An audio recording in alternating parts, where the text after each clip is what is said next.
मैं आपको शक्ति का दूसरा सिद्धांत बताता हूं। मुझे नहीं मालूम कि यह सिद्धांत मुझे बताना चाहिए या नहीं, मुझे यह भी नहीं मालूम कि यह सही है या नहीं, लेकिन क्योंकि मैं इसको मानता हूं और मुझे मालूम है कि इसके बारे में कई लोग जिनके हायर मॉरल वैल्यूज हैं शायद न भी समझते हो या न भी वो रखते हो, लेकिन एक मेरा विचार है, चाहे तो इस पर विचार करें। सब नहीं तो कुछ न कुछ लोगों को शायद इस विचार से कुछ सोचने की और कुछ करने की प्रेरणा मिलेगी। इतिहास दुनिया की सबसे बड़ी अदालत है, इससे बड़ी अदालत कोई नहीं है। सुप्रीम कोर्ट में क्या हुआ, हाई कोर्ट में क्या हुआ, लड़ाई के मैदान में क्या हुआ, इलेक्शंस में क्या हुआ, ये सब बातें आती हैं चली जाती हैं, बाद में रह जाता है केवल इतिहास। और इतिहास का निर्णय हमेशा उसके पक्ष में गया है जो शक्तिशाली था। इसने कभी उसका साथ नहीं दिया जो न्याय के साथ था, जो सही था। अगर ऐसा होता तो दिल्ली में बाबर रोड होती है, बाबर रोड है लेकिन राणा सांगा रोड नहीं है, क्योंकि बाबर आया, विजयी हुआ, राणा सांगा हार गया। भारत की हिंदूशाही किंगडम अफगानिस्तान से होती सिकुड़ती सिकुड़ती सिकुड़ती यहां तक नहीं आ जाती।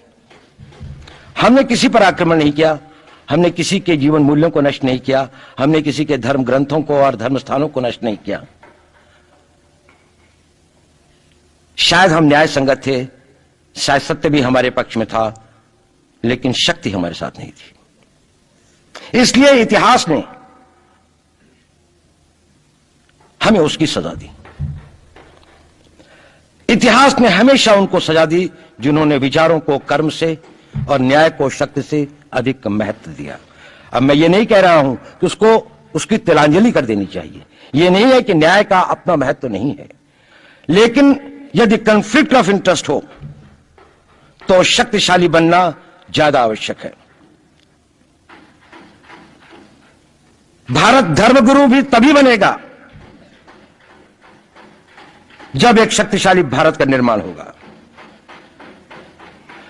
जिन लोगों ने भारत के ऊपर आक्रमण किया, भारत के ऊपर राज किया, इस प्रकार से राज किया कि राज करते वक्त, जाते वक्त अपने गुलामों से कह दिया कि तुम राज कर लो, हम तो जा रहे हैं, तो यहां पर गुलाम वंश भी बन गया। अगर हम लड़ाई के वॉरफेयर के उसूलों से देखें कि किसी भी राष्ट्र की जो कॉम्प्रिहेंसिव स्टेट पावर होती है, किन चीजों से वो लड़ाई लड़ता है, जिसको हम कहते हैं कि ये शक्तिशाली है, दूसरा शक्तिशाली नहीं है, क्या वो अवेयर होते हैं उसके, क्या घटक होते हैं उसके। तो भारत के पास जनशक्ति, धन शक्ति, ज्ञान की शक्ति, टेक्नोलॉजी की शक्ति, और जिन लोगों ने आक्रमण किया उनकी शक्ति को अगर हम ये देखें तो शायद 1 और 1000 का अनुपात भी नहीं होता। लेकिन उसके बाद भी हम वो नहीं कर पाए। और ये प्रश्न भी किसी ने पूछा, उस पर मैं आऊंगा बाद में। निवेदिता जी ने उसका बहुत अधिक उत्तर दिया, बहुत अच्छा उत्तर दिया था कि क्या कारण है, किसके कारण भी हम लोग इस लड़ाई में इतिहास ने हमारा साथ या हमारे पक्ष में न्याय नहीं दिया। क्या कारण है कि कश्मीर में हम लड़ रहे हैं, जिन्होंने हमारे ऊपर आक्रमण हो रहा है, हमारे ऊपर बाहर से लोग आकर वायलेशन हमारे बॉर्डर का करते हैं, इन्फिल्ट्रेटर्स हमारे यहां आते हैं, जबकि पूरा का पूरा कश्मीर भारत का भाग है, अभिन्न भाग है। कानून के अनुसार वहां के राजा ने यह हस्ताक्षर किए, हमें दिया।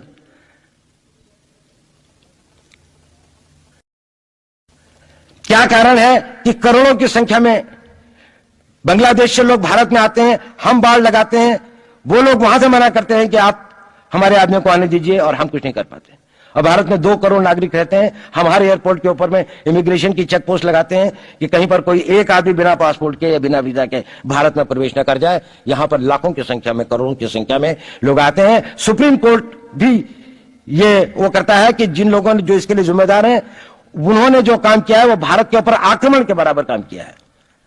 और वही सरकार उस सुप्रीम कोर्ट के 25 जुलाई 2005 के निर्णय के 3 दिन के अंदर में एक नया अध्यादेश जारी करके उन सारे के सारे कानूनों को फॉरेनर्स एक्ट के अंदर में इनकॉर्पोरेट कर लेती है, क्योंकि जो वो IMDT एक्ट था उसको सुप्रीम कोर्ट ने नल एंड वॉइड कर दिया।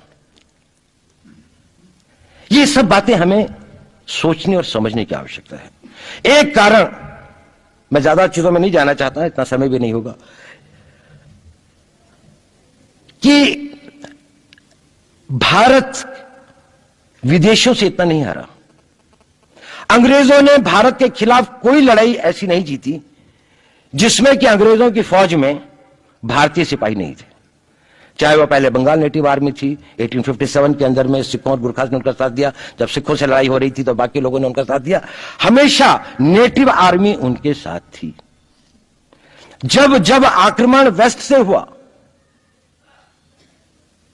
चाहे वो पार्थियंस थे, चाहे हून थे, चाहे मंगोल आए, बाद में मुगल आए, तो लश्कर कहां बने? वो तो थोड़े से लोग आए थे। लश्कर बने काबुल में, जिस वक्त तो इस्लामाइज भी नहीं हुआ था, लाहौर में, सरहंद में। हिंदुस्तानियों को हराया है तो हमेशा हिंदुस्तान के लोगों ने साथ नहीं दिया देश का। और दर्द है तो केवल इसी बात का। भारत के इतिहास में अगर दर्द केवल इस बात का नहीं है कि विदेशियों ने हमारे साथ क्या किया, उनका तो हम मुकाबला कर लेते, दुख इस बात का था कि हमारे सभी लोगों ने साथ नहीं निभाया और साथ नहीं दिया। और इसकी फीलिंग आज भी मुझे इस देश में होती है।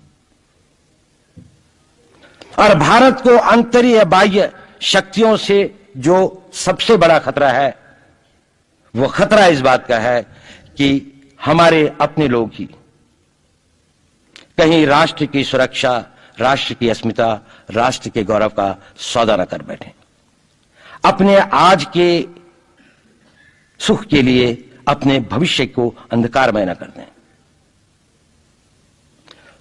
और इसके लिए जो जागरूकता चाहिए, इसके लिए जो ताकत पैदा करनी है, वो ताकत केवल समाज के अंदर भी पैदा की जा सकती है। उसको केवल आप लोग कर सकते हैं, वो केवल आज की युवा शक्ति ही कर सकती है।